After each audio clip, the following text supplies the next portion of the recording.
You're listening to Podcast PXN, PlayStation, Xbox, Nintendo. Let's do this. Yo, welcome to Podcast PXN, episode 117. I am one of your hosts, your favorite Portland sad boy, Christian Macias, and I'm joined over Discord by Kentucky's #1 Spartan, Daniel Prindle, aka Dan is DTM, the Nintendo aficionado, Roro, and Gage. I have no moniker for you yet. I'm sorry. So the global #1 Spartan. Oh man, No. Dan, you gonna take that? I asked that. Okay. Folks, thank you to everyone watching us live and participating in the chat. Just as a reminder, we are live each and every Wednesday at 8 p.m. Eastern on YouTube. Just search Podcast PXN, as well as on twitch.tv/Podcast PXN. The topic of the show this week is our TGA's recap, as well as our overall thoughts. I'm sorry, that's from last week, or from 3 weeks ago. Ignore that. Just the TGA's recap this week. Of course, the show always starts with the PXN news of the week, so let's go ahead and jump right in, everybody. Okay. I started doing this thing. I'm going to keep doing it this week, with our quick bite segment, some smaller news stories here that we can kind of engage with if we feel so inclined. Otherwise, we can move on to the next quick bite. The first, Ubisoft has now delisted the announcement video for its Quartz NFT platform after receiving 95% dislikes on YouTube. A shame, really. Oh no. Anyway. Nobody could have seen this coming. This is going to directly lead into another story later, but more on that in the actual news segments of the show. Our second quick bite, Valkyriant, the developers of Guns Up, joins the PlayStation Studios family. They've recently, most famously, did a lot of support work for God of War, the newest God of War, Ragnarok. And now they get to join the PlayStation Studios family, so congrats to them. Yay. Very good. Very good.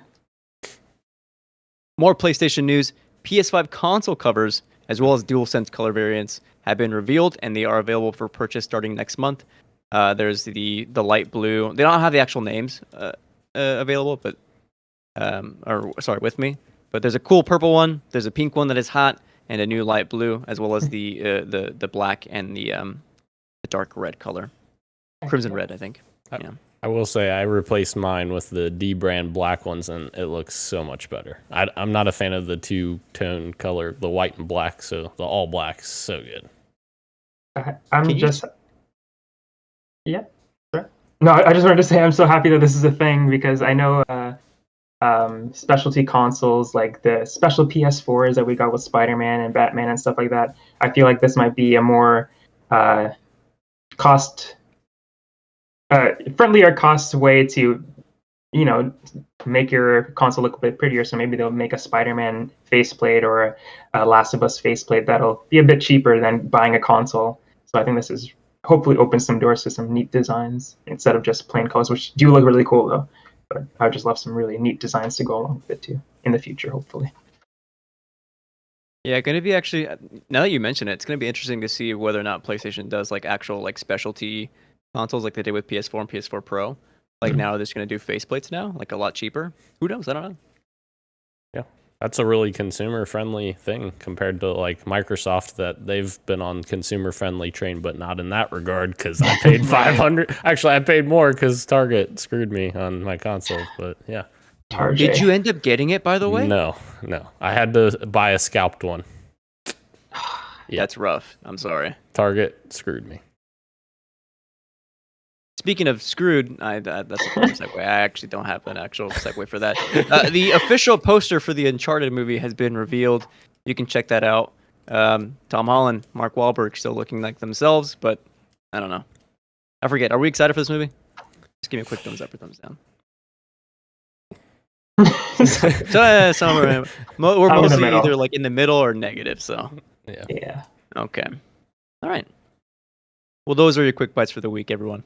Hope you enjoyed. Delicious. Delicious. Thank you, bro. Thank you. Okay. Now it's time for the actual big news of the weekend. Boy, oh boy, do I have some huge stories for you. Starting with Rockstar a new GTA Online story. The Contract is out today, December 15th, and features the return of Franklin, of Chop, poor dog is looking way older, and Lamar, of course, and brings in characters from the real world, Dr. Dre, Snoop Dogg, Anderson .Paak, featuring new music, and much, much more. All right. Did you guys catch the trailer for this, by the way, at all? Yes. We did. If there's one thing that's going to bring me back into GTA Online, it might be this, because this looks pretty rad. I mean, I just would love to see them just in the studio, in the GTA world, just like making music. That stuff is incredible. But I don't know if it will. How about you guys? Yeah, I think it's kind of cool because it's kind of like, Fortnite has its events or whatever where, they had concerts and stuff, but this is literally like brand new music, right? From Dr. Dre. Is that right? Like creating it in GTA. That's insane. Like that's kind of monumental for video games to have that kind of stuff. So I think that's super cool. Yeah, I think it's a really cool event. We've talked about me not being a huge GTA guy every time the story comes up, so this is not going to be something that gets me to go. I won't even say go back to it or try GTA Online. I tried for like maybe 15 minutes for one time, but I do think this is a really cool addition to the game. The Dr. Dre new music stuff seems neat.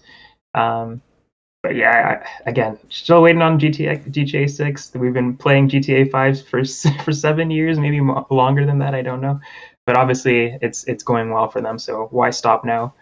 But yeah, it's going 8 years. Okay, Jesus. Yeah, it's neat, but definitely the ship has sailed for me. I'm with Ro, where I did put a lot more time into online than you did. But it's still like I wanted this. I wanted single player DLC when it was still 2014 or 2015. A lot of people wanted single player DLC, and apparently they actually started working on it because there were some assets that was data mined and all that stuff. But yeah, I mean, it's kind of neat. Like it's cool that they're bringing back story characters. Franklin, I think most people agree, is like the best character of the three and the most interesting. So that, I mean, I wish I want to play this, but I'm not going to. Yeah, okay, Gage, you summed up my actual feelings. I want to play this episode. I won't. Yeah. I won't download it again. I've got other stuff to worry about, but it looks really cool. Guys, I have an update for you on, of course, the ongoing Activision Blizzard stuff. This comes from the Washington Post. ABK employees are taking one step closer to unionizing and starting a strike fund with a goal of $1 million. I haven't checked how much they've raised so far, but at the time of the article being written, it was over 200K. I'm sure it's much, much higher now since the article's almost a week old, about-ish, five-ish days. I'm going to start reading here. There's a lot of snippets from the paragraph that I want to read to you guys. Otherwise, please check out the article because it's fantastic. I separate it into three major segments. The first is ABK threatens the workers. Activision Blizzard told employees Friday that ongoing work toward improving company culture would be best achieved without a union, according to an email shared with the Washington Post. Chief Administrative Officer Brian Bulatow sent the company-wide email in response to Activision Blizzard employees, along with the Media Labor Union Communications Workers of America, or the CWA, asking workers to sign a union authorization card, which could eventually lead to a company-wide vote on forming a union. Quote, "We ask only that you take time to consider the consequences of your signature on the binding legal document presented to you by the CWA," Bulatow wrote.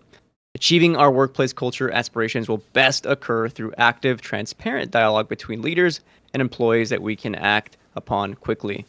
That is the better path than simply signing an electronic form offered to you by the CWA or awaiting the outcome of a legally mandated and regulated bargaining process sometime in the future." That's kind of the encapsulation of the email and what the company is saying to employees, kind of almost sort of union busting without actually coming out and saying it. Right. There's some public response, and then there's a workers' response. So I'll read some snippets here for you guys. So hang in there. Quote, Activision Blizzard's email represents a hardline anti-union message to pressure employees against supporting unionization, said Risa L. Lieberwitz, labor and employment law professor at Cornell University. The email plays close to the line of illegality in the implication that Activision Blizzard pledged progress in workplace conditions are linked to the company being non-union. On Thursday, Activision Blizzard employees created a strike fund for workers who have been participating in work stoppage since Monday. So far, over $200,000 has been raised. The strike fund is being listed on a GoFundMe page with a goal of $1 million, which could be used to support employees during the current work stoppage as well as future strikes. Company management told workers that they would be paid their wages for Monday through Wednesday of the walkout, but not beyond, according to email shared with the Washington Post. Workers continuing to strike Thursday and onward either won't receive pay for those days or will have to use their own accrued paid time off. The video game industry in the US is not unionized, so a move to get workers to sign union cards is notable. It brings Activision Blizzard workers one step closer to organizing, although those who sign the authorization cards are not obligated to join a union and can withdraw their cards if they change their mind later. Almost done, just two big paragraphs I wrote down from the Washington Post article to give you more context here as far as the workers and how they're feeling. One current Activision worker who spoke on the condition of anonymity for fear of retaliation said she signed the union card because, quote, it's the only option. Do we want to work for a company that has a history of not only sexual abuse and protecting abusers, but also sporadic layoffs that may hit us at any time, especially as a contract QA worker? Or do I risk losing my job to try and make a change, she said. Workers deserve better, and Bobby Kotick is continuing to ignore us, Gonzalez said Wednesday evening. Gonzalez announced her resignation from the company in late November. Her last day is Friday. Final bit here. Activision Blizzard workers have walked out 3 times in the past 5 months since the gaming company was sued in late July over sexual harassment and gender-based discrimination allegations. The third walkout, which is ongoing this week and has no set end time, is the first to occur over multiple days. A lot going on. The biggest takeaway is that the workers are fed up. They've done so many walkouts. They're trying to raise money to continue their ongoing fight against ABK. And here is Activision pretty much sending out emails, which is not the way you go about it, saying, hey, don't unionize. Any top-level thoughts from you guys? Yeah, I love the inconsistency from them, because when the Department of Fair Employment and Housing, or Housing and Fair Employment, when this suit came out, this lawsuit, I remember a response saying that the information and the evidence being brought forward it's from a long time ago, it's irrelevant, it doesn't represent us now. And then all this stuff recently comes out that no, this stuff is still happening now. And then they have the balls to say, oh, the best way to solve this is without a union. Well, no, because the past 8 months has painted a very clear picture that this has been going on for a very long time, is still going on, and you haven't been unionized this entire time. So that option hasn't worked. Time to move to a new one, because you've had the chance. You've had years to show that that's the thing. It's in a non-unionized place. Higher ups have so much power over the workplace, and nothing's happened yet. So, yeah, total nonsense. To be expected, though. I mean, obviously they're going to say this. Obviously they're going to try and get people to not do this, because they'll have less power if they do unionize. But no, I mean, kudos to them. They absolutely need to do this, because look what it's gotten them. Look what the alternative has gotten them so far. Exactly. Yeah, I totally agree with what Gage said as well, and it's sad because, like you said, Christian, one of the employees in the article said that anonymously that Bobby Kotick isn't really doing anything for them. Well, Bobby Kotick shouldn't even fucking be at the company. Why the hell is Bobby Kotick still employed? Like, that's the mind-blowing thing here. Like, the accountability starts at the top, and he is the absolute biggest cancer in that entire company. I'm sure of it, because that company for years and years, even before all of the sexual harassment and misconduct and all of the issues that are surrounding Activision right now, even before all of that, the dude only cares about money. He only cares about the bottom line. And that's why the investors in the past had supported him, because he got them the best bottom line possible. And guess what? That's not what fucking matters. The people are what matters. So let's support the people that are making these great games and get rid of the cancer at the top. Definitely. Yeah, I think the quote that you read, that workers deserve better, is really all I want to say right now, because I agree with both what Dan and Gage previously said. I don't know if I could add too much to it, but I do want to say that today we did get some good news that the first North American video game union did happen at Vodeo Games, which made Beastbreaker. So I'm just reading from Polygon today. Workers at Beastbreaker developer Vodeo Games have unionized, creating the first certified video game studio union in North America. Vodeo management voluntarily recognized the union, which includes both full-time employees and contract workers.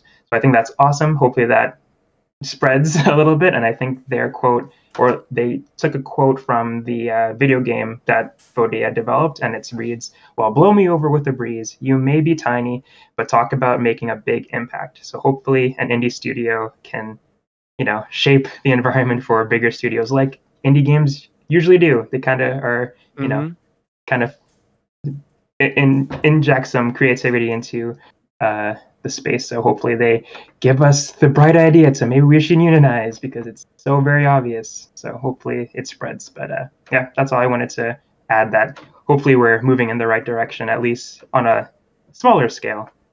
Right.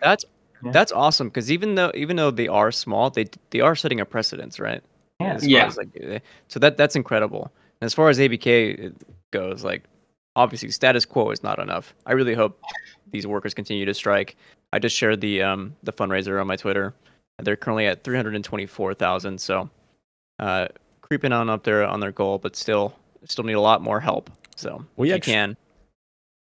Sorry, Christian. We actually saw people outside the Game Awards, the Microsoft Theater, that were holding ABK signs, which was crazy to see that. But yeah, that was interesting. Yeah, absolutely. Moving on for the sake of time, I've got here an article from The Verge. Google announces it wants to make Android games playable on Windows next year through Google Play Games app. Quote, starting in 2022, players will be able to experience their favorite Google Play games on more devices, seamlessly switching between a phone, tablet, Chromebook, and soon Windows PCs, says Greg Hartel, Google's product director of games on Android and Google Play, in a statement to The Verge. This Google-built product brings the best of Google Play games to more laptops and desktops, and we're thrilled to expand our platform for players to enjoy their favorite Android games even more. It's also important to note that Google hasn't partnered with Microsoft, BlueStacks, or others to bring this app, and they're independently working to bring these through Windows 10 and up to PC. So take that with how you will. You guys excited to play mobile games on your PC? No. But it is kind of interesting, because Microsoft did enter a partnership with Amazon to bring the Amazon App Store to the Windows 11 store a while ago, and that was kind of their workaround to get Android apps on PC. But now I guess Google's just going to do it themselves. I think that's partially because Microsoft loosened their tight hold on their store now. So like, even Steam now, you can download Steam from the Windows 11 store. Like, other clients you can download from the new store. So yeah, definitely interesting. I used to use BlueStacks to play Among Us on my Mac. I didn't have a PC at the time. Nice. Yeah, I don't know in what situation I would use this, but I hope somebody out there does definitely get some use out of it, or else it'll be all for nothing. But just looking at the Game of Kings on the laptop screen, it's like, why would I prefer to do it rather than this way than on my phone? But yeah, I don't know. This is a cool story for sure. Just I love options. No matter if I don't see the use in it, I love it being there and an option. But I just don't see the use in it for me personally. Absolutely. Yeah, I don't have anything to add. I probably won't use this as well. Right, resounding. Yeah, this is cool. Not for me. From all of us here at Yeah. PXN. All right. And then in that case, moving on. Power On, the story of Xbox, a 6-episode behind-the-scenes documentary on the beginnings of Xbox, is available to watch right now over on YouTube. I think Dan started watching it. I know he watched the first episode because he was tweeting about it. So can you tell us a little bit about it? Yeah, I actually binged the entire series because they're actually pretty short. They're like half hour to 40 minutes for each episode. There's 6 episodes, and I'm off all week from work. I took off for Halo, so I was like, oh man, I'll just binge it. Why not? But anyways, yeah, it's actually super interesting, and I was actually very surprised at how honest they were about like their shortcomings and their issues that they had with the different launches. Like, for instance, the famed Xbox One TV disaster. They talked a lot about that in one of the later episodes. And they even talked about some of the issues that they had with, developers, that they didn't own enough developers for the Xbox, the end of the Xbox One generation leading into the Series X generation, and acquiring new developers and all of that, and how that process went. So I thought that was cool. But one of the coolest things that I took from it, when I was like, holy crap, apparently Rockstar had walked in a meeting with Microsoft to pitch an exclusive to them. And I guess they were pitching an exclusive for Austin Powers, which I didn't even know that was a game that they worked on back then. But apparently Microsoft didn't want to do that or whatever. But then also on the back half of that pitch that they did, it was like a 5-minute presentation. They said that they pitched GTA 3 exclusive to Xbox. And apparently Seamus Blackley, who's one of the original founders or whatever of Xbox and everything, he didn't believe that they would make the transition from 2D to 3D very well. So he said, nah, we're good. And that didn't really work out too well for Microsoft, because that was a pretty big PlayStation exclusive. Yeah. But yeah, this is very cool series. I definitely recommend it. It's interesting to see kind of behind closed doors. It's the production value is really well made as well, and like Dan said, I appreciate how candid they are. Yeah, I also I can't say anything different than what Dan said, but I'd highly recommend it. It's very interesting. Yeah, they definitely had quite a few missteps along the way, more than I was aware of, actually, especially with the original Xbox. So really cool series to watch. Dude, the production value on it is like almost like professionally. I mean, they're a big company, so of course Right. they're gonna have money behind it. But like, I don't know, it seems like a real TV documentary, and it's just on YouTube and it's free. Yeah, That's awesome. Yeah. All right. Amazing. I don't have anything else to add either. I just like Gage and Dan, I like how candid they are about their previous mistakes, and I think they're kind of one of the few that are open about that sort of stuff out of the big three, at least. I feel like Nintendo would, like, with their full chest, like, tell them, like, no, we're not wrong, and even though it's like very obviously bad decision, and Sony probably just won't say anything at all. So I'm glad that like Xbox is like, open about that kind of stuff, because if you're not, you're doomed to kind of repeat those mistakes again in the future. So I think it's good that they're not shy to talk about that kind of stuff. So I'm definitely going to check this out eventually when I have the time. Cool way to continue celebrating their anniversary as well. I think it's their anniversary. Yeah, very cool. 20th, I think. Yeah. Yep. Yeah, absolutely. Moving on, I've got some gaming/movie news coming from IGN. Netflix is working on a live-action Mega Man movie. I am extremely trepidatious over anything Netflix tries to make live-action. Case in point, Cowboy Bebop, that was just canceled after one season. Are you at all, guys, excited for a Mega Man movie on Netflix? I would be a lot more excited if it was anime. It being live action, like you, Christian, kind of makes me a little wary. I'm not a huge Mega Man fan. I do enjoy the games, but I wouldn't call myself a hardcore Mega Man fan that I would be super hyped for this. But yeah, the live action stuff always scares me. But good luck to them. I don't even know what would that even look like. It's just so much easier to imagine these things animated because one, they are just stick to the source material. But I don't know. I don't know if it's like they think they have a better creative vision to do it live action that'll be more fun, or it's the budget, they don't want to spend too much on animation. I don't know what the reasoning behind it, but it just makes so much sense for these reboots to be animated. But for whatever reason, they just stick with live action. I don't get it. That's exactly what I was thinking, Ro. I'm like, what does that even look like? Like I understood like Sonic being live action because like Sonic's the CG character and then everyone he interacts with people, but like how does that work with Mega Man? I can't picture that. I don't know, but I am so ready to find out just to make fun of it. I probably will. And their video game adaptations that are animated are really good, like Castlevania. And Arcane is fantastic. So I mean, like you got the you can do it. I just don't understand why you choose not to with some of them. You hit the nail on the head, Ro. Yeah. We'll have to wait a while to see what comes of Mega Man. But until then, some more news from IGN. Dr. Disrespect, I'm going to look at Dan right now while I say this. Dr. Disrespect announced a new AAA game studio called Midnight Society with ex-Halo and COD developers. Beam, that is Dr. Disrespect's real last name, added that the studio wants to make games that defy the one-and-done publishing model and reward all those fans and influencers who make them a success, unquote.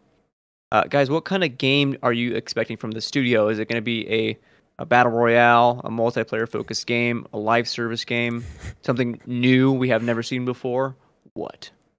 How ironic would it be if the game didn't have a battle royale and Dr. Disrespect saying, it's got to have a battle royale? It's like, bro, come on. But no. What? Dan really holds a grudge, eh? Yeah, I do. If it's related, he will hold a grudge. That's true. Thanks, Gage. I'm kind of excited, actually. I'm not gonna lie. I don't follow any streamers. I don't. So I only know of him from seeing clips here and there on TikTok. I think he's mildly entertaining. Like I do. I understand the appeal, but I don't really follow anyone, so I don't really have a horse in this race. But somebody coming into the space who a lot of people forget he does have development background. He used to be he worked on level design, and he has a lot of capital. Like it could be a good thing, especially when we have things like Ubisoft and Activision and all this stuff and even you could even say 343 with some of their monetization issues happening right now in the community. We are kind of getting into this sort of complacent zone where a lot of these big companies kind of have the franchises we love under wraps. So to have if somebody come in with experience, with capital, and with a following, if he makes a decent competitive shooter that maybe doesn't have battle passes, it doesn't have loot boxes, we have no idea if he will do this or not. But let's just say he doesn't, and it's popular and it's a success, that could have positive ripple effects for all of us. So I am curious, and I'm actually optimistic. I hope that this turns out to be something good. I hope it's not just another Fortnite or just another Warzone. And I hope that maybe it shakes things up a little bit.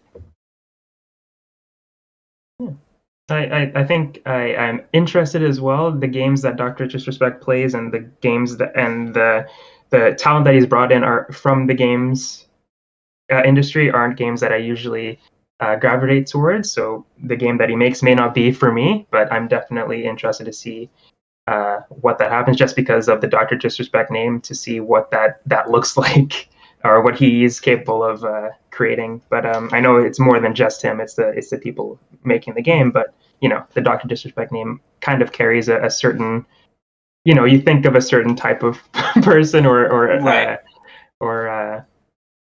character when you hear that name. So I'm interested to see what kind of game comes out of a studio led by him.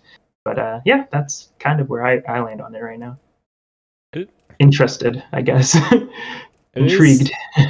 It is fascinating. Like Gage, you mentioned that he has development experience. I didn't even know that he had development experience until this announcement happened, and I looked him up and I was like, wait, does he have development experience? Like what? And I found that he did. He worked on Modern Warfare 3 with Sledgehammer Games. Oh, wow. He was a community guy, and then he got promoted to level designer. And he worked with Robert Bowling, who is his other co-founder of this new studio. And Robert Bowling, actually, he's a great dude. I follow him on Twitter, and I followed him since the Call of Duty 4 days when he was the community manager 402 back then. He was always in their little community videos that they would put out. So like the people involved here, I think are great. So Robert Bowling's great. And besides Dr. Disrespect, I'm not a huge fan of him personally, but, anyways, and also the things he does to his wife, that's pretty awful as well. Oh, but, Jesus. And Wait, also, what? Uh-oh. yeah. Yeah. And also, Quinn Del Hoyo, he's coming over from the 343 team. He just announced this like 2 days ago, and I was like, holy shit, that was quick. And he had a lot of influence over the sandbox for Halo Infinite, so him coming over should help out that team as well. So yeah, I'm interested, but at the same time, I'm like, should I be excited? I don't know. If they can come in with the movie pass mentality of just trying to shake up the industry, I can get behind that. Yeah. Otherwise, I am more closely aligned with Dan and just a little trepidatious. We'll see what's up. The problem is like it sounds great on paper to have someone come in and like break through or whatever, but like at the end of the day, they're gonna need money from someone, and they're gonna make a deal with the devil somewhere. I almost guarantee that they're gonna make some kind of publisher deal, because Robert Bowling, just not even 5 years ago, he created his own studio as well. He was making a game called The Human Element. It was supposed to be like a zombie survival game, and his studio got closed. The game was canceled because he didn't have enough funding for the game. So that, I think that's also important to kind of realize as well. Good point, Dan. But that's a AAA game studio. If you're curious about indie game studios, boy, do I have some news for you. The Indie World Showcase that happened this morning on Nintendo Direct at 9 a.m. Pacific, 12 p.m. Eastern. Did anyone catch it? I'm going to look at you, Ro. Did you catch the Indie Showcase? Did you have any favorite announcements? I did watch it. There was one, for the most part, it was pretty, I hate using the word underwhelming. It's just that there wasn't stuff for me in it. But the one game that I really liked was Endling, the Fox game. Yes. So I immediately added that to my list. So you're basically a mummy fox trying to protect your cubs through a world ravaged by humans, is how they described it. So it looks, I wouldn't say post-apocalyptic because it's pretty reminiscent of the world that we're living in right now with all the pollution and stuff. But yeah, and at the end of the trailer, like the cubs that survive is up to you. It's like, oh god, don't give me that type of pressure. So I was into that. That looks really good. And the final announcement, Omori is coming to the Switch. I was hoping it was out today sort of thing, but it comes out February 20th, sometime in February 2022. I don't know if they have an exact date yet, or spring 2022 if that's what they said. But that's a game that I haven't played yet. It is available on PC, but now that I know it's coming to Switch, I'm going to hold off a bit longer and play it when it comes there. Besides that, there wasn't too many. Chicory is out today on the Switch. I think that's a big one. If you haven't tried that, you should definitely check it out on the Switch. Yeah, that was pretty much it for me. What about you, Christian, if you saw it? Listen, no Silk Song, no party. Yeah. You get me? Yeah. Otherwise, I'm more with you. Like the Endling was the one that caught my attention, but otherwise, like the other ones were just kind of weren't for me. Gage or Dan, anything from you guys? I missed this one. Yeah, I have nothing. That's fair. There was one more by the guy who made Coffee Talk. I don't remember what it's called. It was something Love. It was the After rhythm Love? game. Yes, After Love EP, I think it was called. That's another one that I'm interested in as well. Just because I like gorgeous art. Good. Yes, exactly. Yeah, the I art love design. some good art and a visual novel I'm in. Absolutely. Alrighty, so that was your indie showcase recap, folks. Yes. Hope you enjoyed. We're very excited for like 3 of them. Yeah. I have another news article here from IGN to keep us moving. Sony has been listening to the indie dev Woes. you remember, in late July, there was an article that surfaced about complaints from indie developers about numerous things about them not being able to get proper marketing on the PS Store, not being able to communicate with anyone on the indie team, et cetera, et cetera. And it turns out they had actually been listening, and they had actually been planning on revamping some of these communication issues, as well as their storefront. But now we have some more insight. So I'm reading from Rebecca Valentine at IGN. Back in July, a number of indie publishers publicly called out Sony for its apparent ongoing dismissal of the immense challenges facing small developers trying to publish games on PlayStation. While publicly Sony offered no official comment on these complaints at the time, it appears that the company was quietly listening after all and has recently begun to take some action.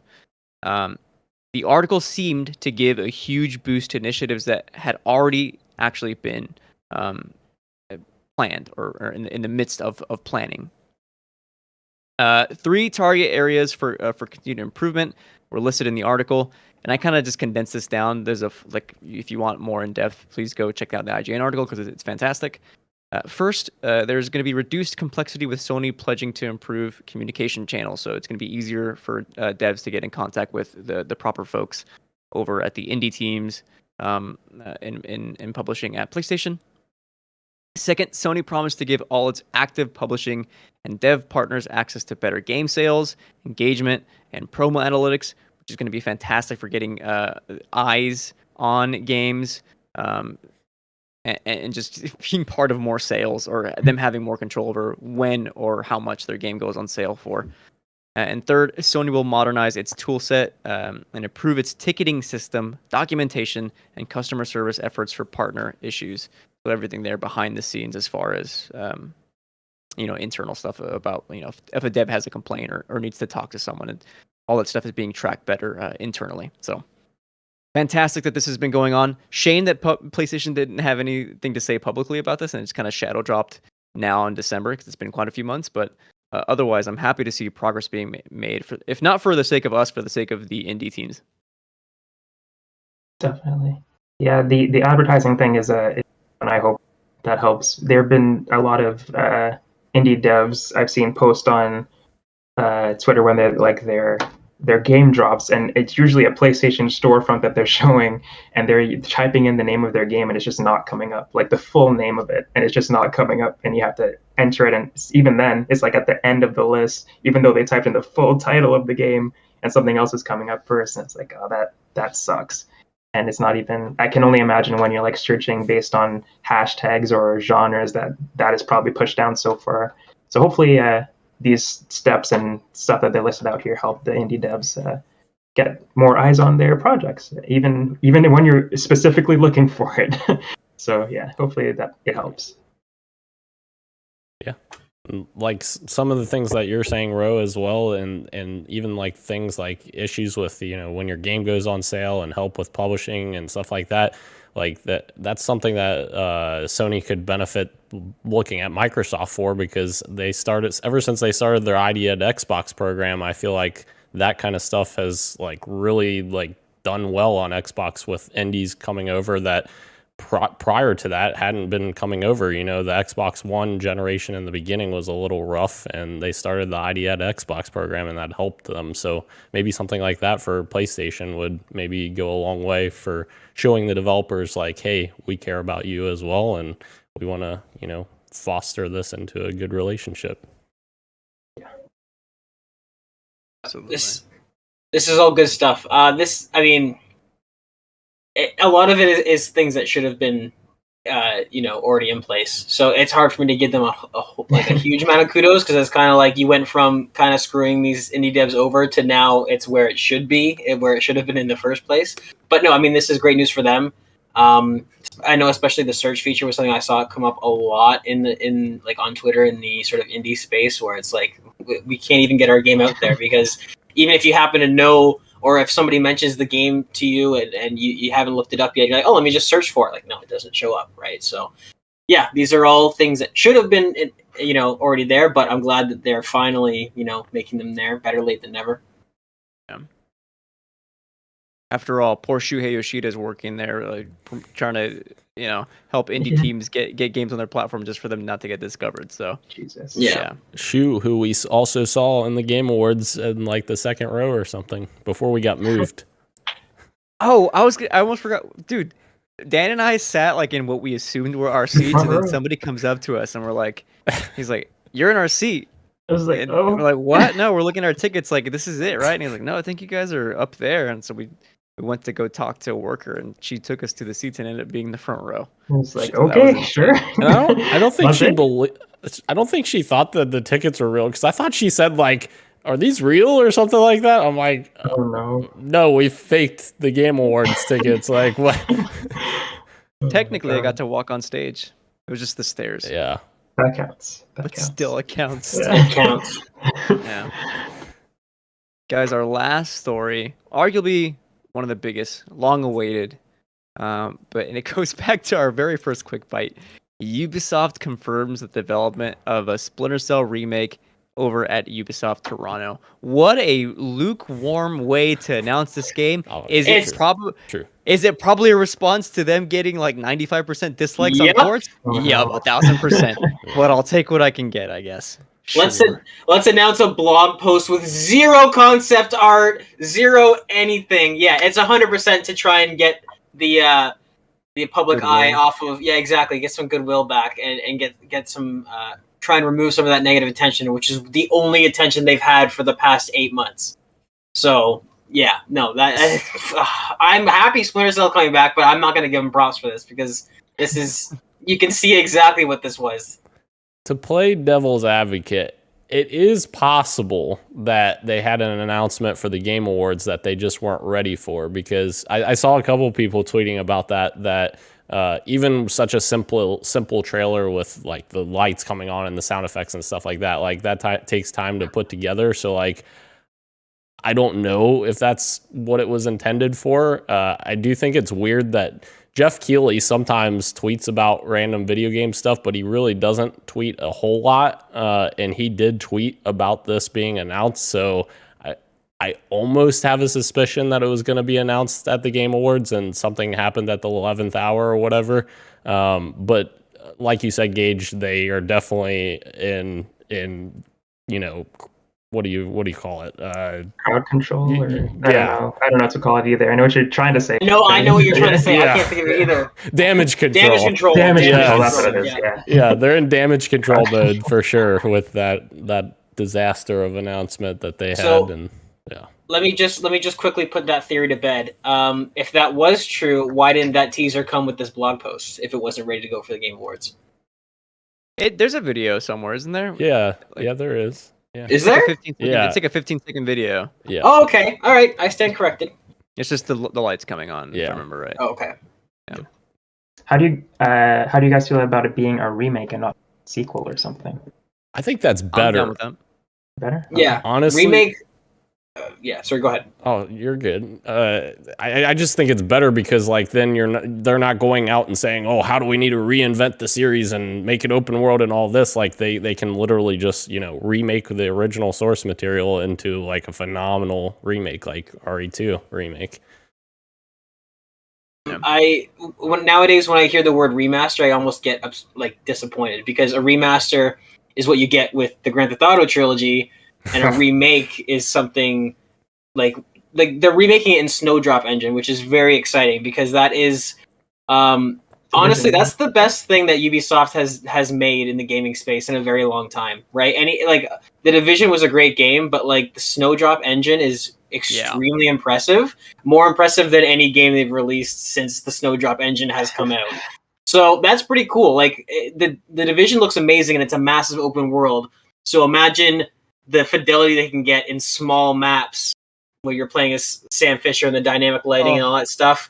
Like that part's exciting, but it totally is damage control. I'm not biting. I'm not biting Eves. All right? No.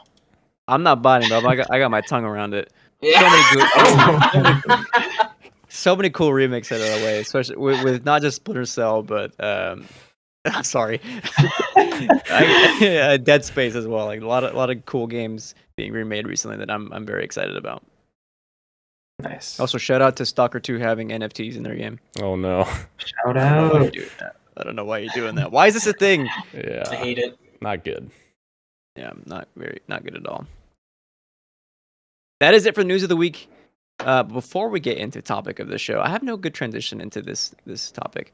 I want to know what you guys have been playing. So, what you got for me, Dan? Oh, okay. I've been playing, of course, Halo Infinite's campaign ever since. Never heard of it. Yeah.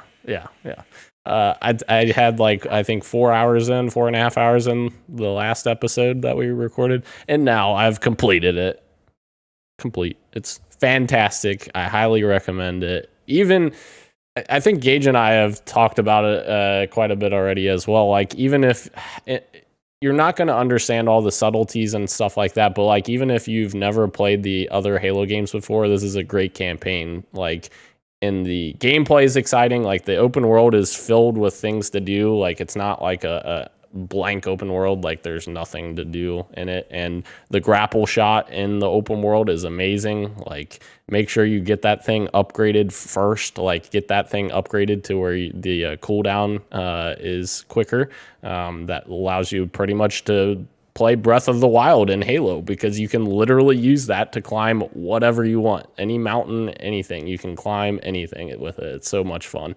And yeah, the outposts are so much fun to clear out and finish. And just going through that campaign, last week I was talking about how just playing the intro, and there was moments that I was getting teared up and emotional about.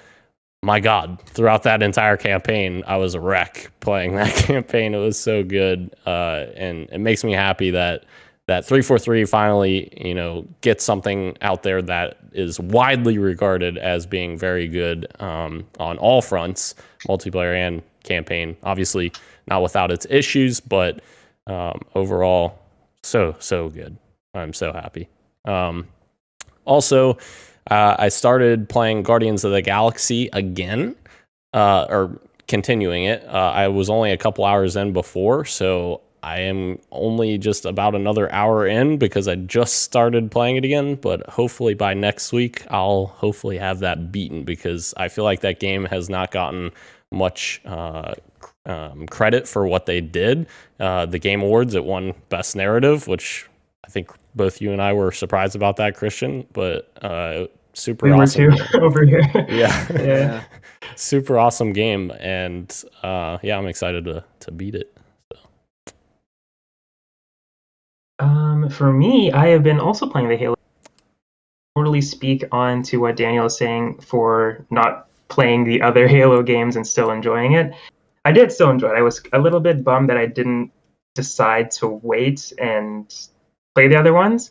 But I did enjoy it a lot, because there were moments that getting chills, but I wasn't tearing up because I knew I would have. I was I can't imagine how Dan and Gage are feeling right now in this moment. It must feel crazy. I'm just this is really cool, nice moment. But if I was a Halo fan and I played the other games, I'd be I know this would be hitting a lot harder than it is right now. There was one moment that did hit really hard with Echo 216. Is that his code name? Fernando, yes. That's a spoiler, Gage. But yeah, there's a moment with him, and he's talking with the chief, and it's outside. I don't want to give too much about the scene away, but it did hit really hard, and I was I don't know this character that well. I don't know Chief as well as Dan and Gage do, but this moment's man, this must be why they love him so much. So that was really cool, and the campaign was really cool. But again, didn't hit as hard for me, but I did enjoy it. So I can only imagine how it was for you two. Bayonetta. I just want to add one thing. So Fernando is actually a completely new character. So I know the scene you're talking about, how amazing it is. He's not an established character at all. So that great scene happened totally just in this game. Yeah, it was a great scene. That's true. Yeah. What was I going to say? Bayonetta. Yes, Bayonetta. Yes. Yes. So yes, playing Bayonetta for the first time ever. Bayonetta 3 is coming out hopefully next year. So I want to catch up. And my God, I love her. Dude. I love her. Dude. And I love the game so much. I'm interested to see how they handle the character by 2022 standards. I think Bayonetta owns her sexuality in a really cool way, so I don't think they might have too much trouble with that. But I'm interested to see how they do handle it. But I love it so much. I think it's over the top. It's so great. I love the combat. It's amazing. I just love it so much. I don't understand the story completely. I'm sure I'm gonna have to do like a video thing, or maybe it makes a bit more sense as I go on. But besides the story, I love the doesn't character. make sense until It the doesn't- final chapter, Okay, good. Okay, good. and then you like totally understand everything. Okay, good. All right. Well, I'm having a blast with it regardless. The gameplay is super fun, and I love me a platinum game, so I'm surprised that it took me this long to try Bayonetta, but I'm having a good time with it. And the other game that I'm playing is A Hat in Time, which is one of my favorite games that I've never beaten. So now I'm trying to finally beat it, and it's a great platformer. If you love Mario 64, Banjo-Kazooie, you should definitely check it out. It has so much charm, super cute. It's a really good indie platformer or 3D platformer that is an indie game on pretty much everywhere. Yeah, I think it's on every console right now: PC, PlayStation 4, Xbox, Switch. It's awesome. But that's what I've been playing. You can use this for if you want to clip it out for the updated intro. Sorry if I'm ruining something here, but I am a simp for Dark Souls, for Souls games. Sorry, let me redo that. There we go. I am a simp for the Souls games. I've been playing through Dark Souls 1, and like it's finally starting to click with me. What an awesome game! Again, outstanding level design by the From Software team. The bosses, however, fine. Everyone talks about Ornstein and Smoke being like one of the most based bosses in that boss fight. I think they're pretty terrible and annoying, and just difficult for difficult sake. But sometimes you're dealt that hand in Dark Souls games. You know what? That's okay because I finally beat him, and I press on. A lot of areas to explore. I know I'm just talking to myself here because maybe I don't think any of you guys are into the Souls games, but otherwise, yeah. Heck I've got a yeah. plus 10 Uji Katana. I can turn it into a lightning Uji Katana, but my damage goes down. Anyway, I wish I knew what you're talking about because you seem very happy. the Elden Ring hype is unreal now. That's all I'm saying.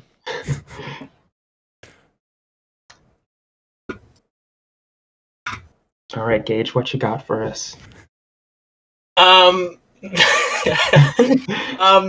been playing some Tarkov today. New White Boys, new update. They do this thing where they reset everyone's progress every 6 to 8 months. Usually, whenever they have a huge new update, they'll do that, which is cool. I really like that. I really like that aspect of Tarkov where you're grinding for all your equipment, and every bullet you collect is a bullet you have to put into a gun and all that stuff. But every 6 months, every 6 to 8 months, the game will reset, and you get that fresh start, and you can kind of do things differently, which is really good for me because when I played Tarkov the first time, you're still learning things. So the second time that everything resets, you kind of know how the game works, and you can kind of get a better head start. So that's really fun. They added a lot of things. It's a pretty significant update. A lot of things the community has been asking for. We've got proximity chat, or VoIP as people know it, which is huge for a game like Tarkov. We've got things like inertia, which which is something that the community has been dying for because the whole slow realism thing kind of got thrown out of whack when somebody can go from strafing right to strafing left immediately with no any sort of acceleration or deceleration. So that's cool. It's a fantastic update. On top of new weapons, they added a new map, all this stuff. Finished the Halo Infinite campaign. It was okay, a little bit better than Halo 5. It was not great, honestly. Yeah, it was pretty bad. Chief's armor is really What? It looks really terrible. Wait a minute. It was great. It's he's good lying. stuff. It's good stuff. It's really good stuff. I liked it quite a bit. Really good stuff. Really emotional. I have my own issues with it, but we'll get into that later. Dan, have you ever done a spoiler cast for this show? We should do a spoiler No, but cast. we can. We should do a spoiler cast. We should all finish the campaign and talk about it because I'd love to rile Dan up Chris for was an like, hour. not a chance. I will be in chat for this. Christian, complete the Halo Infinite campaign, Christian. You can do it in like 7 hours. Honestly, it's not. Oh, just 7 hours, eh? Easy. Oh, sorry. One boss fight in Dark Souls. My bad. You know what? Yeah. You're onto something there. So yeah, that was good. And then I'm still playing Hades. Like I was talking to Rashan. I think it might have been before the pre-show, but I am finding out about game mechanics way too late in my playtime. So it's keeping me hooked. I think longer than it would have. But yeah, I'm just learning things about this game, not through a deep sense of understanding, but through negligence and not and skip pressing A when people are talking to me. Like yeah, I'll get to it later. But yeah, it's good. It's really good. It's a really good game. It's I think might be one of my top 10 games of all time because the more I play it, the more I'm like, this is the perfect dungeon crawler roguelite. There's not a single thing I would change gameplay wise. It's excellent. It's really great. Yeah, and I have done a couple of runs and I see what you're all saying. I'm not going to spoil anything in case somebody hasn't played this game who's listening. Definitely play it because the story, while it might not be for you, what they do and how they incorporate the gameplay loop into the story is really interesting, and I like it a lot. Before we move on, I just want to give a quick shout out, or I guess just a call out to Ro and say, how dare he not include Before Your Eyes in the update? Like, Oh my gosh. I'm so sorry. That's terrible of me. That's a fantastic game. I don't want to spend too much time on it because we did move past it, but that's, yes, emotional as heck. So good. I just want to say that there's two reasons that I was crying, because the story is emotional, but the game uses your like real life blinks to like progress the story. So there's moments that you want to last longer. So you're like trying to keep your eyes open, and then you're crying because your eyes are open instead of blinking. Like, oh man, and you just want these moments to last longer so you don't.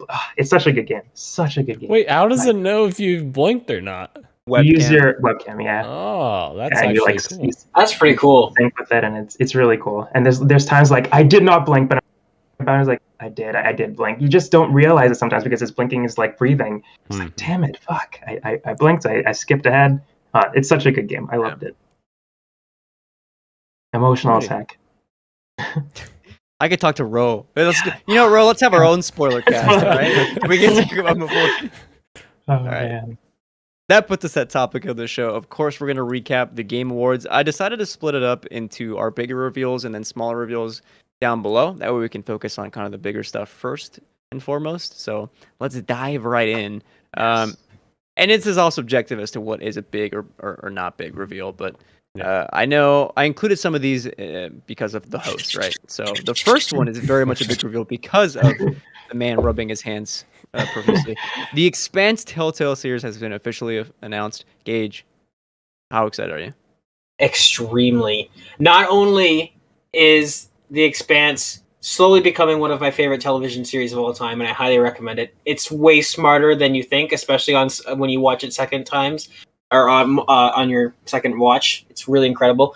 But Kamina Drummer is my favorite character on the show, and she is played by a Canadian Indigenous actress, Cara G, and she's reprising her role in the Telltale series. So literally, the stars have just aligned for me because this is incredible. And also, I didn't hear any rumor of this. I did not know this was a thing that was happening at all. And then they're making a Telltale series based on your favorite TV show, starring your favorite character. Also, the actress is reprising her role. So that was my oh shit moment for this Game Awards during the live stream, where I was like, oh my god, what? And I'm pretty sure it was the pre-show. It's the pre-show. Yes. It was the pre-show. Yeah. That was my biggest takeaway. It was the pre-show. Yeah. No, I'm so excited. I cannot wait. Me and Christian were sitting there, and I was like, I looked over at him when it started, and I was like, I know what this is. This is Expanse. Was it the font? I was like, Gage is freaking out. No, as like the ambiance and then the moon boots or whatever that stuck to the floor as soon as I was like, dude, this is fucking The Expanse. And then I'm like, all right, let's go back. When we went back to the hotel, I was like, let's watch Gage's reaction. You didn't even know it was The Expanse right away. I was like, Gage, I'm so disappointed in you. What are you talking? I'm gonna have to rewatch this. I call bull on that. It took you a little bit. Oh no. I'm really what me and Gage were super surprised by was the graphics of it being a Telltale game and not really looking like one. Because before this release, you could tell what a Telltale game was before it even started. Like, oh, that's the graphics of a Telltale game. What franchise are they doing? But it was the other way around. It's like, oh, it's a Expanse game, but who's doing it? And then by the end of it, it's like, oh, Telltale. That's really cool. And Right. I'm happy that Telltale is back. But the whole thing that I was super upset about, there was another Telltale game that was announced later, which is awesome, fantastic, glad they're back. But Wolf Among Us 2, where is that game? Yeah. I just want an Right. update on that, please. Which But, I think that Star Trek game, I think that was from former Telltale people, so it's a different studio, but yeah. Gotcha. Okay. But still, give Yeah. us Wolf Among Us update, It please. looks great. Yes. It does. It looks really good. And I'm Yes. curious to see if this is a next-gen exclusive. Is that how they're swinging that? Why it looks so much better? Because obviously we know it takes a lot on the back end to make a game that has that many different branching paths, right? So that you do have to sacrifice something. Unless you're Quantic Dream, because Detroit Become Human was amazing. I don't know how they pulled that off. But yeah, I'm very excited about this. It was pretty good. It was pretty good. It was One of pretty those stories. 1.5 of those stories is good. You know what I mean? Yeah. I can get behind that. I can get behind that. Gage, to your point though, I told Dan while we were in the hotel that I've only seen the first 2 episodes of The Expanse, and so I will rewatch the rest of the show just for you. It will not be wasted time. It's absolutely incredible. It's crazy So how heard. far in advance they start planting seeds for things. It's really great. Yeah, I need to get into the Apple TV Foundation. I need to get into Foundation as well because I love sci-fi. So Yeah, and that's another show with Jared Harris in it, who's been killing it the last like 3 or 4 years. I'm gonna skip whatever you wrote on the doc. God friend, it's an Elden Ring thing. Christian, We'll get to that. We'll get to that. One of the most important What, topics in Dan? the show. You Christian gonna like call me out? Christian like nudged me. He's like, "Look at what they got." I'm like, "I don't know what that is." He's like, "It's the pot guy or whatever." I was like, "Oh, I didn't know." Dude, one of my favorite videos is watching that thing just roll through the stage and move its hand. Like, fuck yeah, dude. Because all- apparently it's not worth talking about. So I don't know. You're not being It's much of a later. pot fan. It's later. It's so good that he has to save it. Speaking of things that are good, a new trailer for Hellblade 2, Senua's Saga, was shown off, and it was actually gameplay. How is Ninja Theory doing this? I don't know, but I am so ready for it. So good. So good. Cinematic. Have we all played Hellblade? Not to completion. I need to go back and finish that. Ro, rectify that. Yes, Gage, rectify that. Yeah. Has been Headphones, like downloaded. Christian said, Rectify headphones. It's necessary. If you have some that have surround sound, perfect. But definitely headphones. It's necessary. Mm-hmm. Got it. The game even tells you when you boot it up, like, best experience with headphones. So, Yes. Yeah. Speaking of Quantic Dream, from like a minute or two ago, Star Wars Eclipsed has been officially announced, and it is indeed being developed by Quantic Dream. Both of those aspects of this announcement were like completely out of left field for me. Yeah. I think at one point I was like, is this Star Wars Jedi Fallen Order? And then we started seeing like all the older, episode 1 through 3 era, and I was like, oh wait, this isn't that. And yeah, it's interesting. Quantic Dream maybe should improve their studio environment as well, but yeah, I don't know. I don't know how to feel. But visually, it looked very good, but it's obviously all CG. So Yeah. You're never going to see that cutscene in the game, guarantee it. yeah.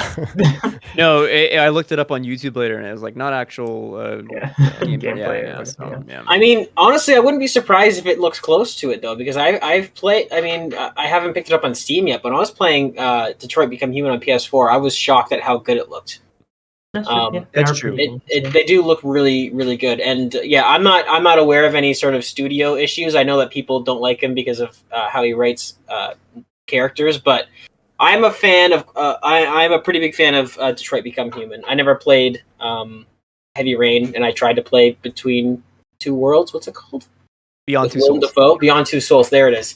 Tried to, couldn't get into it, but I'm quite a big fan of Detroit Become Human. So this could be. I'm intrigued for sure. It's weird because David Cage and team, like their detective stories are like amazing. The whole like detective character in Detroit Become Human, like that is an actually like based and awesome story. Him writing people of color, terrible. What are you doing? Yeah. But I digress. Yeah, I'm a little Star Wars out at this point, honestly. But I am excited to see what they decide to do with it because I do like the narrative type of game. So if it is choice driven sort of stuff, definitely interested to check that out. Speaking of games that came out of left field, a Wonder Woman game by Monolith was announced. Just a 30-second teaser of someone speaking to Diana, but man, oh man, is this going to be awesome. Superhero games seem to be like very much the gaming vogue right now, or at least part of the gaming vogue. They went into a little more depth too, and they said that the Nemesis system from the Shadow of War game is actually going to be in this as well. So that's very They better interesting. use it after they freaking made sure no one else could. So Yeah. I'm glad they're using it. Oh man, I'm so excited for this. A combat based or melee based, sorry, Wonder Woman game sounds so cool. Can't wait for that. Absolutely. Moving on, Alan Wake 2 was officially announced. It is coming in 2023. It is confirmed to be a survival horror game. More info supposedly coming later in the summer of 2022. And yes, Dan, I did already go in and buy Alan Wake Remastered, so I will be playing that very soon. Yes. Can't wait. Remedy rocks. I'm so excited that they're switching to full-on survival horror though, because like the original was great, but it was a psychological like action game still. It wasn't like survival horror. So the fact that they're going survival horror with it, oh yes, please. And I know Ro, you're gonna be super excited to play it, right? Oh no. I still have to play the first one, and now I'm just like maybe I just don't because there's no way I'm playing the second one. Oh my god. I finally watched the trailer. I had no idea what this game was about, so I finally watched the trailer for it before I bought. Sorry, for Alan Wake 1. It's like, dude, this game is awesome. How did I miss this? Obviously, I think it was an Xbox exclusive, so that's how I missed it. But either way, some big news over here for Ro and myself. I'm not gonna lie to you. Gotta go fast. It's got to go fast indeed because the Sonic the Hedgehog movie trailer for the sequel was officially unveiled by Ben Schwartz, and man, does it look fantastic. Idris Elba as Knuckles. The internet continues to consider him very much sexy. Absolutely. As Knuckles is. Knuckles confirmed sexy, yeah. Yes, absolutely. But my boy Tails, voiced by the original voice actor, I'm blanking on her name. I know it starts with the C. Colleen? Yes. Yeah. Oh my gosh. I'm so glad that she's back as Tails, because Tails is my boy. Him and the tornado gave me some feels. But yeah, definitely excited. Looks fun. Another fun Sonic movie. I'm totally down for it. I'm glad Knuckles is badass and not the comic relief character that he has been for the past couple of years, and kind of going back to his badass roots. So that's cool. But yeah, I'm here for it. That trailer was so good. I mean, and then Jim Carrey's just like crazy, stupid, funny. It's great. Lost it in a good way. A Chaos Emerald? Are you kidding me? Yeah, Chaos Emerald, Master Emerald, all that stuff. Yeah, I don't know why. I don't think Gage was losing his mind as much as I was for the Sonic trailer, but for when Jim Carrey came on stage or not on stage, but the video of him doing like the Scottish accent, I was losing it. I don't know why I thought that was so funny, and it wasn't that funny, but I thought it was hilarious for some reason. Because it was so on brand. It was so on brand for him to just come on and go on a nonsense story unrelated to anything. And yeah, do it by all means. Do it, but oh my god, I was just imagining everybody in the room like looking at this huge image of Jim Carrey and us doing. I just thought it was so funny. Oh god, Batman legend. Speaking of legend, they had us in the first half when they announced when they wrote the word Silent Hill, and everyone was like, whoa, is this going to be the Silent Hill remake we all thought? Is this Kojima? But no. Slitterhead by Bokeh Game Studio was officially announced, featuring music by Akira Yamaoka from Silent Hill. A very interesting game. It's going to be on my radar. not sure how I feel about that title, to be honest. Slitherhead. It's the same. I don't know. Some part of my brain's like, don't say that out loud. Don't say that. It doesn't sound. It's just. It's not. Yeah. I don't know. I don't know how I feel about that. Slitherhead. Even you're saying it, I'm like, you shouldn't be saying that. This is gonna get demonetized. It doesn't sound. I don't know. Wait, is this monetized? Oh, Where's the whoops. money? Sorry. Where's the money at? Oh, fantastic. Cuphead, the Delicious Last Course, aka DLC Island, was also announced, and it launches June 30th. I cannot be more excited. I love Cuphead, so more of it. Yes, please. Also, the art style. Inspired. Truly. Finally. And that musical fucking sequence is so good. Oh. So good. Yeah. Can I be lead real up for a into the second? announcement. Yeah. Oh, sorry, bro. Go ahead. I was just saying, yeah, I agree. The lead up into the announcement, the puppets and the musical number, I thought that was cool. Christian about to say he hated it. Can I be real? Can I be real? I've never raged at any games, and I've played so many Souls games, and I've gotten close. Nothing has gotten me angrier than playing through Cuphead. That game was like, it was so hard. Why is it harder than like Sekiro? I don't know, but like it's awesome. Yeah, I had to stop playing it. I love the heck out of it and the art style and everything, but I was like, nope, I can't play this anymore. I 100%ed it. So it's real torture. Gotta go faster because the Sonic Frontiers was officially shown off, and it launches next holiday. Very much looking like Breath of the Wild inspired, and it looks to be open world, so it could be very cool. Apparently, also Amy was the voice in that trailer. Queen So Amy, yes. Yeah, this looks. I love this. This looks awesome. Excited to see more gameplay than just what we already saw. But yes, open world Sonic game. Sign me up. yes.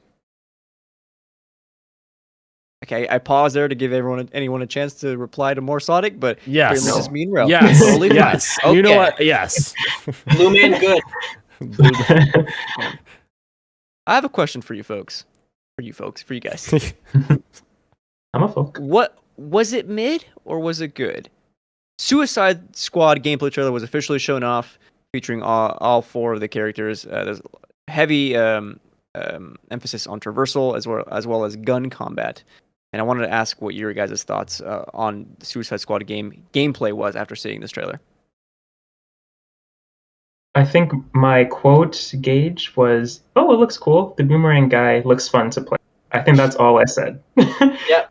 That was all I said. It looks cool, and I'm sure I will play it, but I don't think I'm hyped for it right now, as I was when Arkham Knight was around the corner. So pumped for that. I don't know. But then again, there was a history of Batman games to be hyped for. But yeah. Right. I do wonder if there has been some sort of subconscious impact of Marvel's Avengers, because I was looking at this and I was like, pre-Marvel's Avengers, I think this probably looks really fun, but this looks like how Marvel Avengers looked before we all got to play it, and then it was like, oh, this isn't that fun. So I think I'm just automatically like, I'll have to wait and see, but I think what we saw on paper looks really, I mean, it looks good. The graphics look great. It has a good art style. I do like the emphasis on like traversal, so it doesn't feel like you're just walking through these glorified dungeons that are just city streets or whatever. Like you can actually jump onto rooftops and do all this crazy stuff. Like, yeah, it looks cool. And like, she didn't get a lot of time in the trailer, but Harley's mechanics seem to be like, she's got some sort of like web swinging type traversal mechanic with like a grappling hook. Like that seems pretty cool. Yeah, I don't know. Rashan said it best. Like, it looks cool. I like the world though. Like the environment looks fun to explore. Like with all the crazy tentacle alien things bursting out of the buildings and stuff like that. It looks like a fun environment to explore. It's a neat concept too. It looks like the Flash has been taken over by some sort of like alien creature, so they've got to take him on. Like that is a neat concept. What do you mean some creature? You mean Brainiac? Whatever. Come on. Brainiac.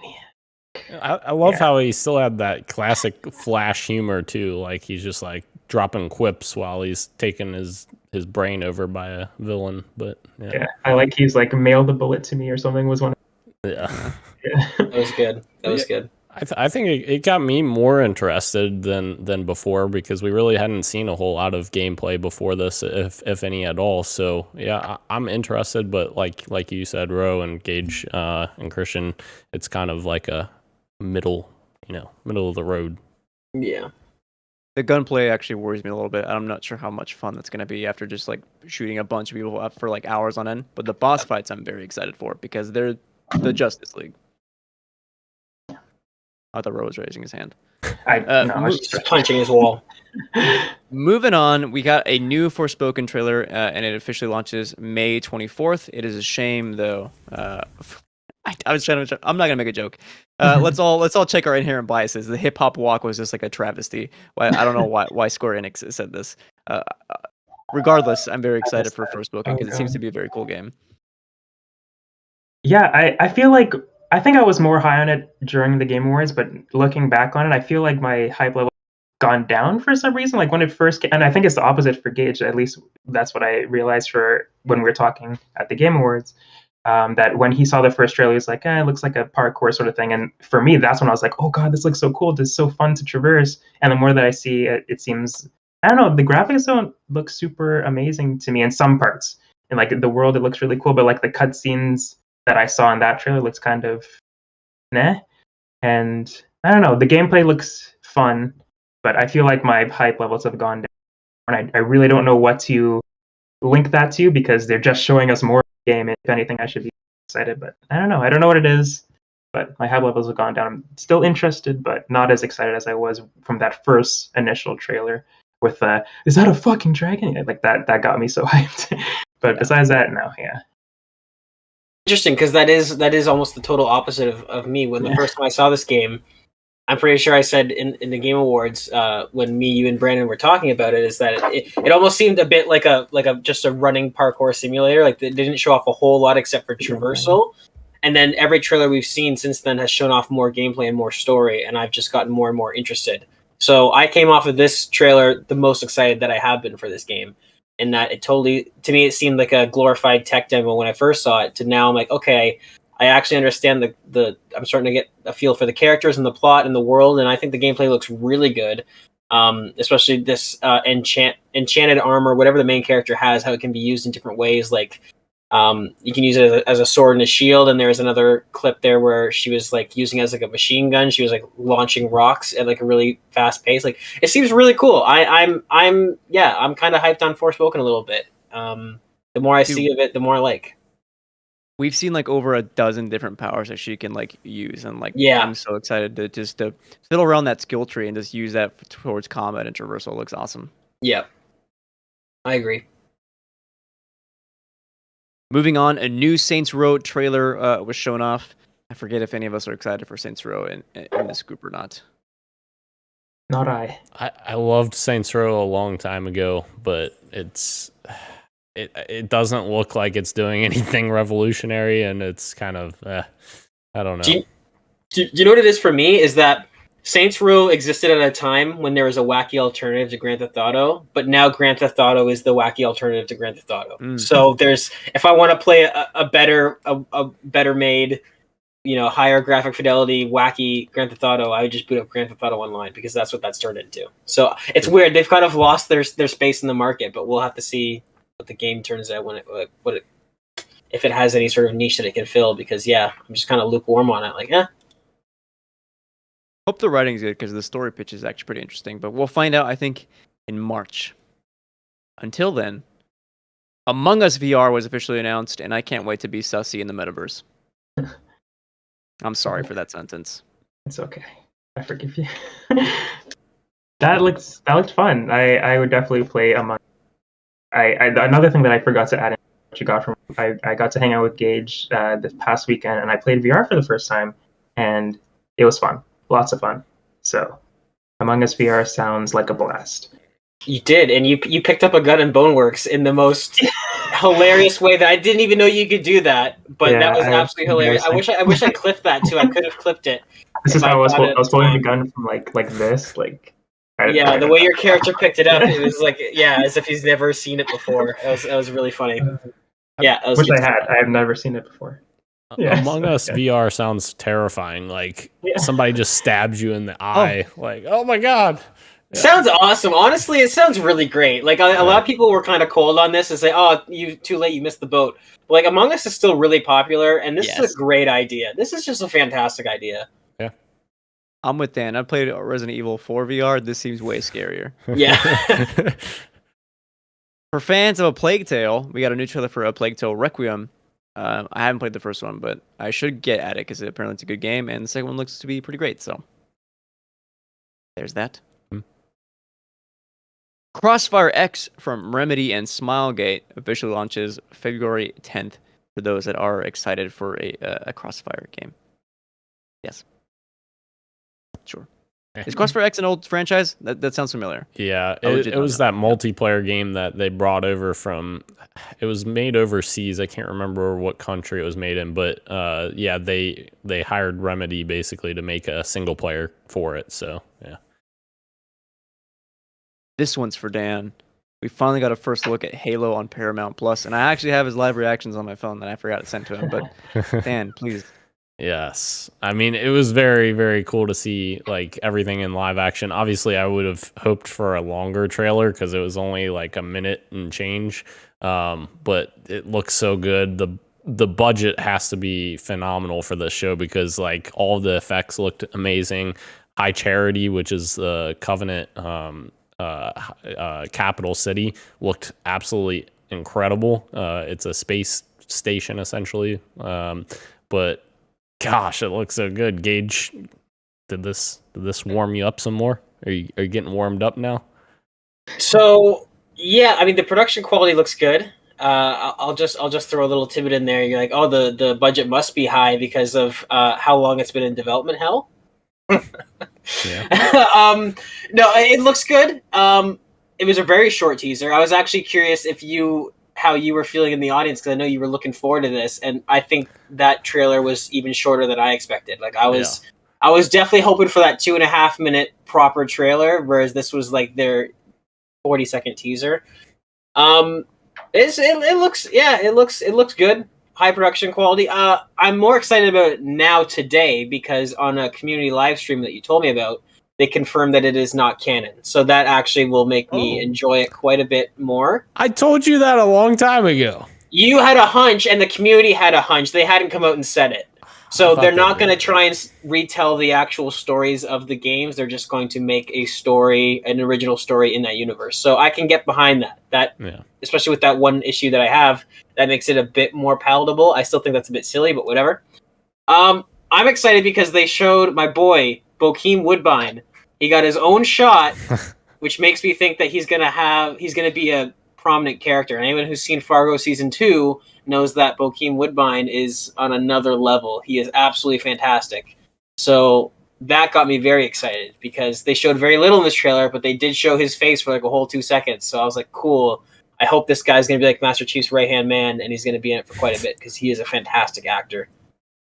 Also, my reaction that you recorded, Christian, the chick that I was sitting next to, I don't know if you picked up on this, but she dropped something out of her purse or something, and it went under my feet, and I was like, she's like, oh, I'm sorry, and I looked down, and I was like, oh, it's okay, and then I lost focus on the trailer. I'm like, no, I lost focus. So, yeah, but well. You didn't just kick it farther down the aisle and keep watching the trailer. Like, don't interrupt the trailer. Yeah, I'm watching something. Very excited for this. I'll try it out. Sure. Cool proof of concept, I thought. Cool trailer. Use of music. Fantastic. Finally, Gage. Yes, Alexander, a.k.a. Iron Fist, was here, a.k.a. Pot Friend, rolled onto stage. We were introduced to the Elden Ring story trailer. Still coming in February. I can't wait. It's a bummer that Horizon Forbidden West comes out a week beforehand because I don't have the time to bifurcate my mental capacities to play two amazing games. I don't know how I'm going to do it. I got to figure something out. Well, I guess one of them just has to be bad then. God, I'm hoping Elden Ring gets like a 1 or 2 week delay. Also, Sifu comes out in February as well. Oh my God. It's packed. I remember that episode that we said which game was going to get delayed. Yeah. Right. And none of them. One game was actually brought forward like 2 weeks. Yeah. I think Saints Row was delayed to August. Oh, maybe you're right. Yeah. I think. Yeah. And I'm not going to play any of them because Witch Queen comes out in February too for Destiny. Oh, that's right. There's a lot of stuff going on. Yeah, Pot Friend is a real one, and I highly recommend that if anyone is curious on the lore of Pot Friend to watch the live streams that we did, because Rashan, Brandon, and I broke down the lore of Potfriend and who he is, I was most like, you talk about bummer, but the biggest bummer of all is that Jeff Keighley sent him back to his realm and didn't grant him asylum on Earth.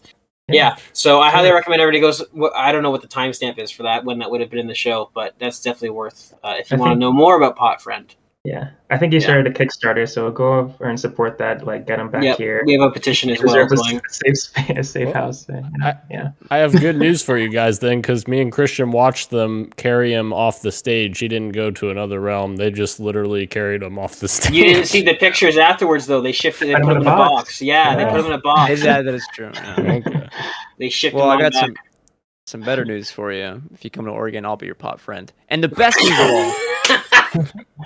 You're gonna get a shutdown. It's illegal here. No, I'm kidding. I'm not saying the C word here. I'm kidding. Where was I? Unfortunately, Carrie-Anne Moss and Keanu Reeves were not in the building. However, we did finally get the Matrix Awakens Unreal Engine 5 tech demo, like kind of snippet, and it was available now. And so the first thing I did when I got back from the Game Awards was load up my old pot friend and play that. So it was amazing. Heck yeah.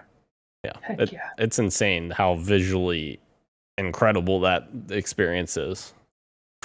Yeah, and then when when you play it, it then walks you all through like most of the systems that Unreal Engine 5 can do, and you can turn them on and off like instantly.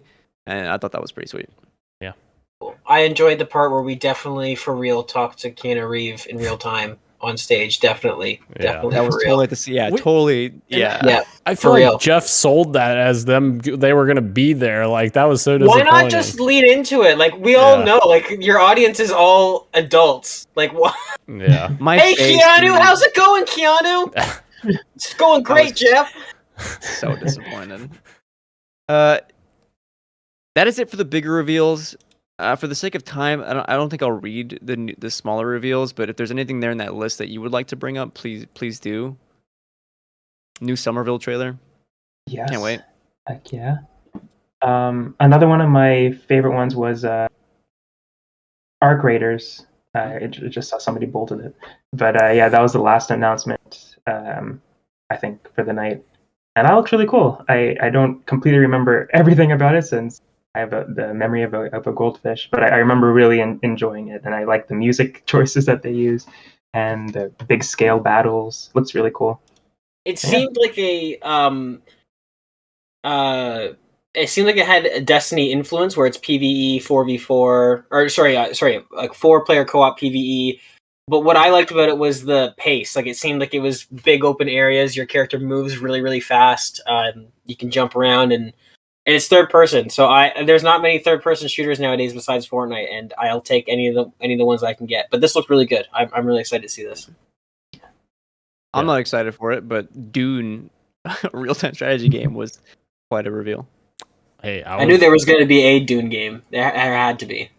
I'm excited for it. RTS.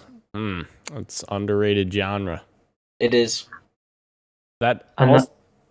Yeah, go for it, Daniel. Sorry. I was just gonna say. Also, the Horizon trailer was amazing. Like, was there like a snake or something? Orchestra. Yeah, there was a snake that was a monster or a robot snake, and I was like, "What?" And then the orchestra. All of the musical performances I thought were phenomenal. Like, I don't know how well it went across the stream with you guys, but like being in there, like, if I was watching Sting at home, I would have been like, "Oh, this is stupid." But like being there, it was such a cool experience. Like, it fit so perfectly, I thought. Dan was about to go wrap up with Jid and Imagine Dragons. Yes, I love Imagine Dragons. Personally. No, I won't go there. That is it for that is it for the Game Awards recap. But there's one last thing here before we let you go. Last week, 2 weeks ago on the show, we predicted what we'd see at the Game Awards, and so we're gonna go through real quickly and see who had won these predictions. Dan, starting us off, coming in like a 0 point. That's a 0 point. Starts off a Halo TV series full trailer and release date. You get a half a point there, right? Yeah, I guess. Yeah, that was disappointing. I'd say 0 point. You specifically say full trailer, and we all know what that means. I mean, That was a a teaser. full trailer, but it was small. Uh, It was small. Technically, it's a teaser. You know what I mean? Okay, I'll don't- concede. don't I'll give concede it a quarter of a point. That no more. All No right. more than Wasn't a quarter of a point. it? Wasn't it revealed that we'd see it anyway? Like you guys making predictions that already come. I'm just kidding. The, giving the Dan rest crap. of my predictions are terrible, so it doesn't matter. So half a point for Dan so far. He also said IO Interactive announces either Microsoft partnership game or shows a first teaser for their Bond game. Man made 2 predictions in one.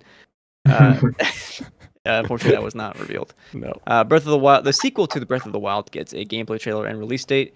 I wish, man, that was not there Nintendo either. wasn't even there. They had advertisements, but that was it. God.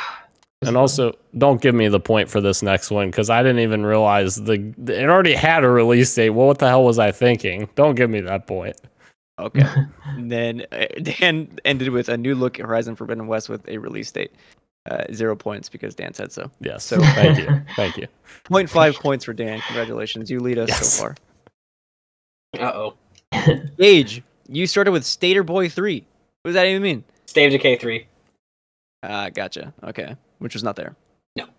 Telu Factions revealed, which I would have bet would have been there, and unfortunately that wasn't there either. Nothing from Naughty Dog. Neil Druckmann.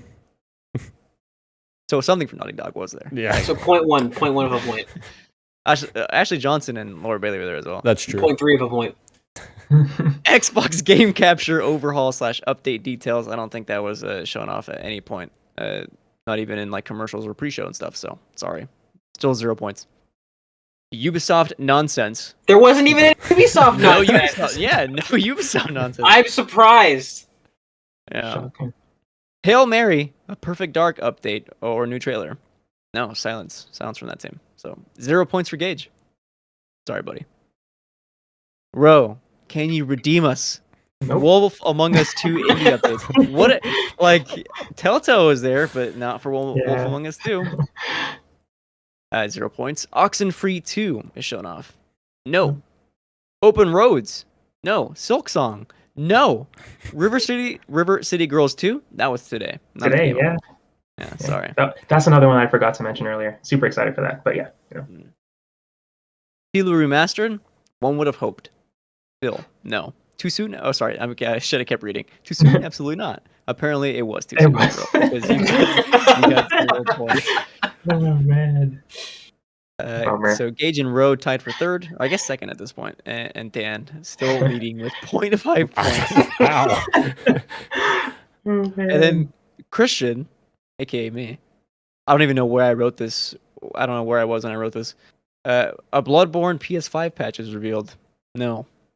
Still holding out faith, though.